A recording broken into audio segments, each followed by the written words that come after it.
Hello，大家好，歡迎大家嚟到真相館。大埔雲福苑5級大火嘅死亡人數已經去到156人啦。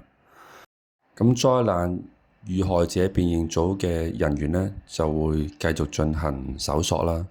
咁需時都要2-3個禮拜先會完成。咁其實呢2個月呢，都發生咗幾次棚架大火嘅事件嘅。喺10月18號，中環嘅華茂大廈發生咗棚架嘅3級火警。咁我哋睇一睇當時嘅片段先。睇到當時嘅火勢呢，亦都係相當之猛烈嘅，由底部向上燒，燒通頂㗎喇，已經係。咁我哋再睇多另一條片先。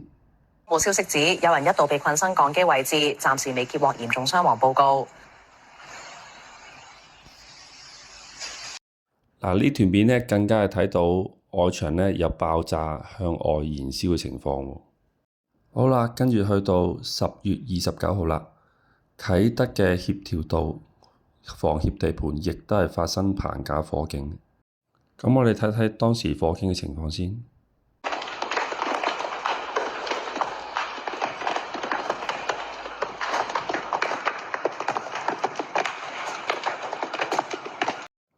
睇返當時嘅火勢呢，都係相當猛烈嘅，只不過係佢主要係商場外圍嘅外牆搭建咗棚架啦，咁所以佢起火嘅位置都係主要喺下邊商場外牆嘅位置啦，咁就冇話燒到好高。跟住去到11月25號啦，就係利舞台嘅人造草場起火。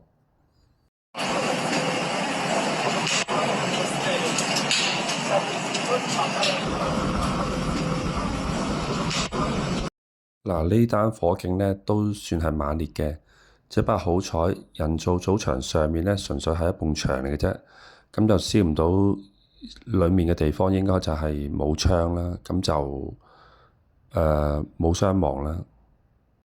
咁但係據報道後來呢，就睇返 CCTV 就發覺原來之前5分鐘度就有個人喺個人造草場嗰度窒熄咗個煙頭。咁就可能係冇熄晒啦，咁就最終就引起火警，咁就一路向上燒，咁就成個人造草場都燒晒。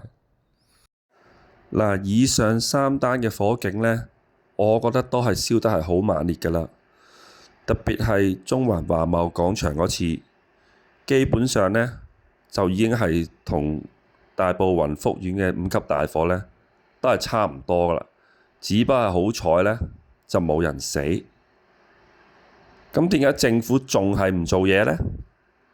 係咪未夠大鑊，夠大鑊先出嚟做嘢呢？咁華茂大廈棚架大火之後呢，咁屋宇署呢就出咗信同埋通告呢，就去啲而家做緊外牆維修嘅承建商，就叫你 check 清楚外牆嘅防火設施。咁勞工處亦都有派人去呢啲維修嘅地盤，就作一啲燃燒測試啦，即係攞啲棚網。咁對上一次去雲福苑巡查嘅日期呢，就係11月20號。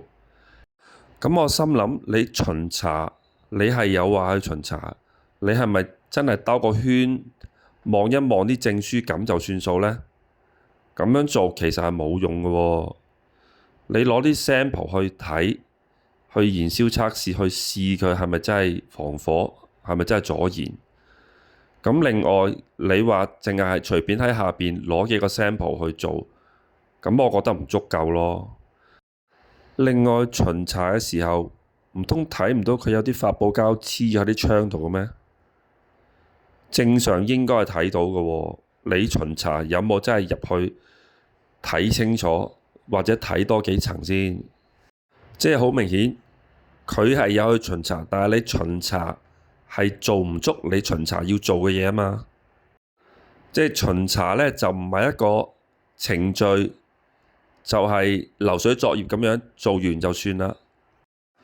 咁勞工處就話呢，巡查咗個地盤16次，就提醒承建商要做好防火措施。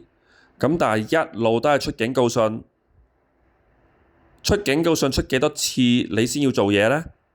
出10封做嘢啊？出16封都係唔做嘢定係點啊？出2、3封就要出手噶咯喎。跟住再睇返，原來上年9月已經有人投訴，勞工處就話宏福苑就冇熱處理嘅工序，所以呢火災嘅機會呢就比較低。咁佢就回覆就話棚網呢只係防止物件墮下地面嘅啫。咁但係呢個完全冇意思嘅喎，棚網防唔防火？唔防火嘅話就會起火，呢句廢話嚟嘅喎。個棚網着唔着火講緊，唔係講緊佢有咩用啊，即係呢答非所問。跟住再話呢，根據現時嘅勞工處所執行適用嘅建築物地盤安全條例之中呢，就冇要求棚網呢有任何阻燃嘅標準嘅。咁如果係咁嘅情況，即係條例有問題啦。但係我睇新聞講就係棚架如果高度高過15米嘅話，咁啲棚網就要合乎阻燃嘅標準嘅。咁之後勞工處呢就再收咗個投訴，就關於佢哋當時嘅回覆嘅。咁梗係投訴啦，我都聽到你答非所問咯。你估人哋唔知咩？人哋問緊你個棚網有冇阻燃作用，會唔會着火啊嘛？咁喺到12月呢，咁勞工處就再有回覆，就話呢，佢哋一直有跟進呢件事嘅。咁佢就話職員呢有檢視棚網嘅產品質量證書，咁就話顯示棚網嘅阻燃效能呢合乎竹棚守則所載嘅認可標準。嗱，咁勞工處呢就冇攞呢啲樣本去做燃燒測試嘅。咁我認為佢要攞返幾個呢啲樣本去做燃燒測試呢，咁先係足夠嘅。嗱，咁當時嘅棚網係咪真係合乎燃燒測試呢？咁就有證書啦，咁但係啲棚網係咪真係合乎到呢？咁暫時我就未聽到有報道關於呢樣嘢嘅，只係聽到就係今年7月打風之後呢，咁承建商就買咗一啲普通棚網就唔合乎標準嘅，就鋪咗落去受損嘅部位。咁然之後呢，去到10月華懋大廈棚架大火之後呢，咁承建商就再買一啲真係合乎燃燒測試嘅標準嘅棚網，就鋪咗落去啲樁腳位啊，或者係啲低層嘅位置。咁就以呢個方式呢嚟瞞騙嚟檢查嘅人員，就令到佢哋可以通過個防火測試啲棚網。咁其實以呢種方式瞞騙檢查嘅人員呢，係極度可恥咯，呢個做法。咁檢查人員亦都應該要再謹慎啲，或者再嚴格啲，攞多幾個 sample 喺唔同嘅樓層去做呢個燃燒測試，咁先係足夠咯，我覺得係。咁勞工處同屋宇署喺今次大埔宏福苑嘅5級大火係咪有失職嘅情況呢？呢兩個處長係咪應該引咎辭職呢？定係一路死撐唔引咎辭職，等到其他人要求你先辭職呢？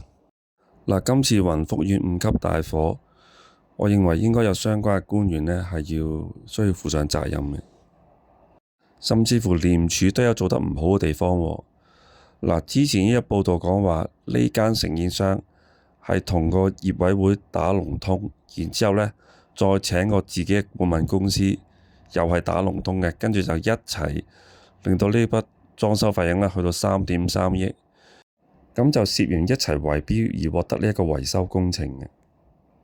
嗱，咁今次嘅5級大火呢，一路都係調查呢係進行中嘅，咁我相信呢，遲啲會有好多真相呢都一路會揾到出嚟嘅。